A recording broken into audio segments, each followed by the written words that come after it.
Şərq tərəfdaşlığı platformasına daxil olan ölkələrin gəncləri Ağdam rayonunda səfərdə olarkən göz yaşlarına hakim ola bilməyiblər.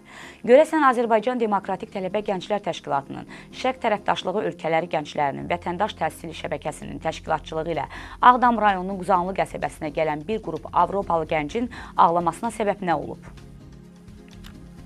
Şərq tərəfdaşlığı platformasına daxil olan ölkələrin gəncləri Ağdam rayonunda olub.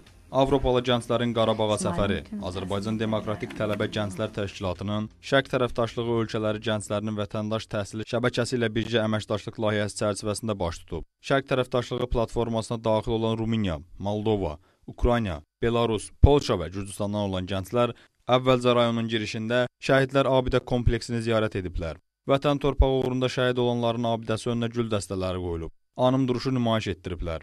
Daha sonra əcnəbi tələbələr tarixi Sultanbud təpəsindəki Dövlət bayrağı meydanında rayon ərazisini seyr ediblər. Azərbaycan Demokratik Tələbə Gənclər Təşkilatının təmsilçisi Rəşad Bayramov bildirib ki, xarici ölkələrin tələbələrinin ölkəmizə bu cür səfərlərin təşkil edilməsinin ideoloji baxımdan əhəmiyyəti çox böyükdür. Gəncə şəhərindən bugün Ağdama gəldik, çünki məqsəd həmçinin beynəlxalq gəncliyə Azərbaycanın işğal olunmuş ərazilərinin göstərmək, Azərbaycan həqiqətlərini çatdırmaq, ətraflı bilgilərə sahib olmasına nail olmaqdan ibarət idi və bugün artıq Ağdamdayıq. Hal-hazırda Azərbaycan tarixi ilə bağlı film də nümayiş olunur ki, ona baxış keçirilir. Və inanırıq ki, qarşımıza qoyulan məqsədə tam olaraq nail ola bildik. Quzanlı qəsəbəsindəki mədəniyyət evində xarici qonaqlar çıxış edən rayon icra hakimiyyətinin başçısı Nizami Sadıqov rayonun müharibə zamanı ermənilər tərəfindən dağıdılması barədə gənclərə geniş məlumat verib.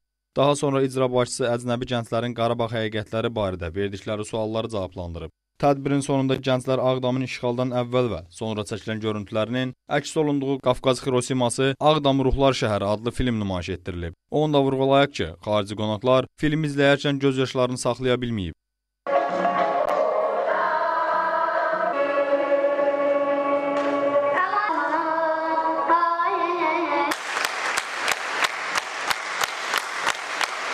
Daşqın Güneyli, Ziya İsmailoğlu, Kamil Balakişiyev, LTV Ağdam Quzanlı.